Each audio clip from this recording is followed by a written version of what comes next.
So we've got repeatable 2x77 upgrades. Now these are going to require 6 rares and 1 common, so already I'm thinking maybe they might not be worth it. But if you are wanting to grind something out, and especially with the Ultimate Gauntlet out now and need a second team and even a third team, you possibly need some good pulls. So we've got 5 to open to see what is the actual worth of them. We can start to grind stuff out, and you can either pick a slightly faster method or you could pick the extremely slow method. So I'm hoping we manage to get anybody at this point. We get, is that Cubo, I want to say, 80 something I'm assuming. I didn't know what rating he was. 82 rated. I mean, it's not necessarily going to go crazy, but the only good thing is, I suppose, with this, if you do get 2 that you don't really like, it means that you only need to put 4 back and 1 common, which isn't the worst deal in the world. Now, obviously, trying to get all the rares is not necessarily the easiest feat nowadays, especially if you're trying not to spend money on the game. I would kind of hope for just at least 1 solid player. We've got, I believe, Orban is that? I don't even know what rated. 84, a little bit better, I suppose. I know it's tradable, but probably not going to be worth too much. So it is an interesting debate with them, because normally we've kind of got the more common-based, more so than anything. So I don't imagine these to kind of give out a crazy amount. Is that Fabian Ruiz? Okay, ooh, I mean, he's an 85 now. He's not necessarily got anything crazy, but we take it. So, naturally, this is always the start. It's a slow burner, slow grind to really get the game going. Was that Keen? So, if you're looking for coins, head over to eldorado.gg. There is huge amounts of verified sellers on Eldorado, and there is a money back guaranteed by Trade Shield. If that's not enough, there is 24/7 live support and also plenty of reviews across websites that will definitely put your mind at ease. And as always, before you check out, make sure that you are using the code JT11 for 5% off every single order. Back to the video. We take a bit of Keen, so as you can see, couple of boards, nothing too crazy going along with it, but realistically the value that you're putting in is going to be crazy. So we don't have necessarily any League SBCs at the moment that would give any indication to be able to grind this out a little bit easier, but realistically what I would be looking at right now, and it's kind of the only thing I would personally be putting in, is going with untradables. Especially if you've kind of got a lot of teams already, I would be looking to put as many of your untradables in rather than anything tradable. If you've been buying packs and you've been getting tradable cards, you kind of want to discard them cards at the very minimum, or at least get rid of the value of them by selling them, because naturally you won't get that value back if you put them into this, so make sure that you are putting untradables in. Now, in terms of grinding it unlimitedly, there is a way. Like, naturally, you can always grind the game. It's not necessarily a hard thing, but it's just dependent on if you are spending money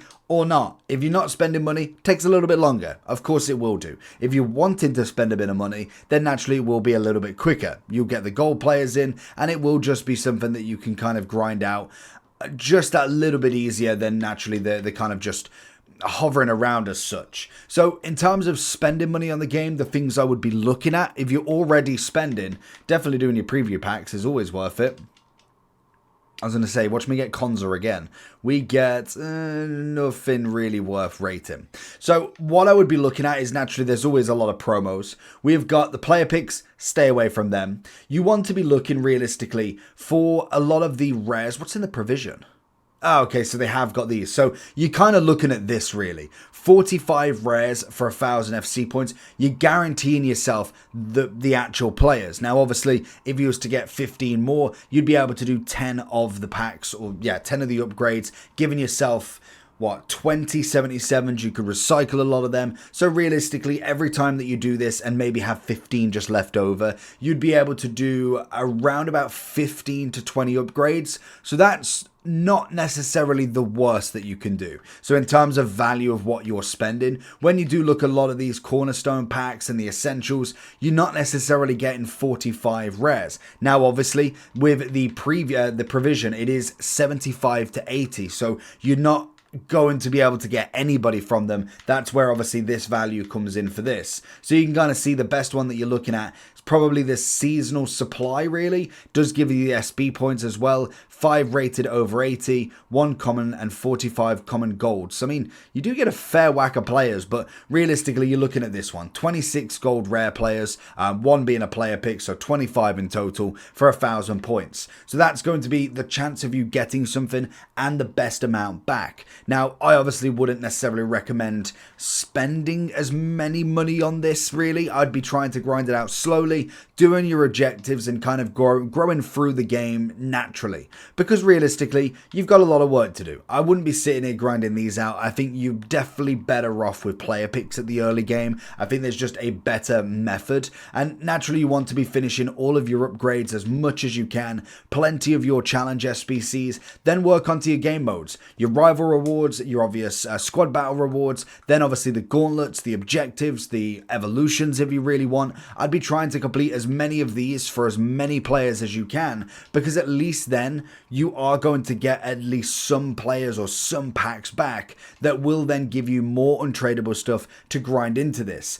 Now, like I say, it is technically unlimited if you want to keep grinding with it. Same if you want to just do bronze upgrades into silver upgrades. I do commons, I then go into these 2-time rares. This is again the chance to get something. Now, obviously with this, if you're obviously wanting to go into this, I again would use untradables as much as possible.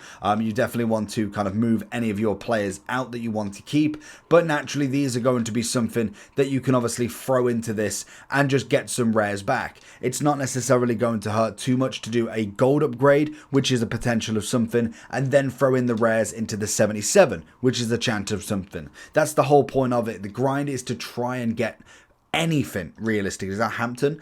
You're trying to just get anything you can possibly get your hands on, because then that's just the point of progressing in each squad. So realistically, in terms of what I would grind or the amount, I'd definitely be looking just at a few. I wouldn't necessarily go too heavy on these in my opinion. I think these are going to be very up and down. Like, you're definitely going to see a lot on Twitter that have got mega packs from this, and you'll also see the other side of it. I can imagine there's going to be a lot of people that have opened up 10, 20, 30, 40 already, and they're like, what did I even get back from this? And that's just naturally how this game works. You are going to be very hot and cold with the game, so I would definitely be just looking at putting in whatever you can afford to lose out on. I wouldn't be gutting my whole club. I'd be trying to pick it up a little bit more. So naturally, the grind itself, the way I would kind of start it, in terms of without kind of going into money, I'll be looking at the bronze upgrades, into the silvers, into the golds, if you want to be that fine in detail. But I'd naturally be looking at all of my objectives that I could complete, because there is a lot of different foundations and campaigns and milestones that you can grind through.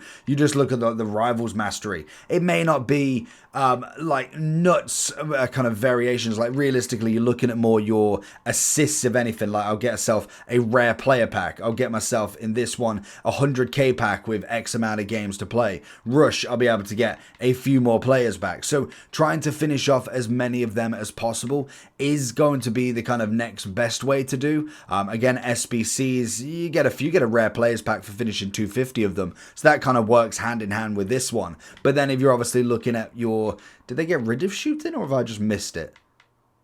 They got rid of the goals one. I mean, I don't know how I haven't seen that, but naturally then, like, you're looking at your rivals, your champs mastery, once that comes out, a little bit of draft if you want to as well, and then are the only ones. You've got your campaigns with your weekly rush points. Plenty of players from there. You've obviously got players that you can get and packs you can get from the campaigns. Obviously, the Ultimate Gauntlet's going to be one, and then obviously you're looking to sit into seasonal and foundations. This is going to be another one that's going to give you plenty of packs if you haven't started already. So I would most definitely be looking at them, because that's kind of all I would give in.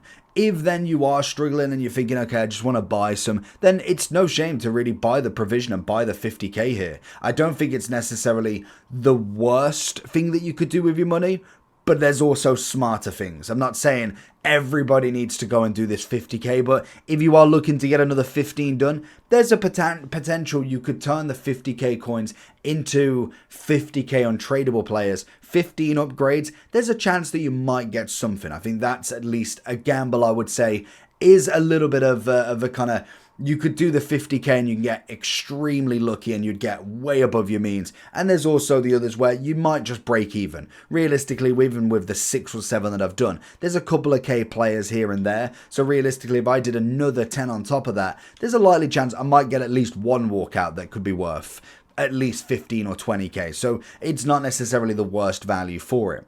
But in terms of the grind, it's going to be an interesting one to say the least. It's the first repeatable upgrade that we can grind out, so let me know how you get on. I'd definitely be looking at completing a lot of these players for the gauntlet, and we'll see how we go with it. But make sure you like and subscribe on this.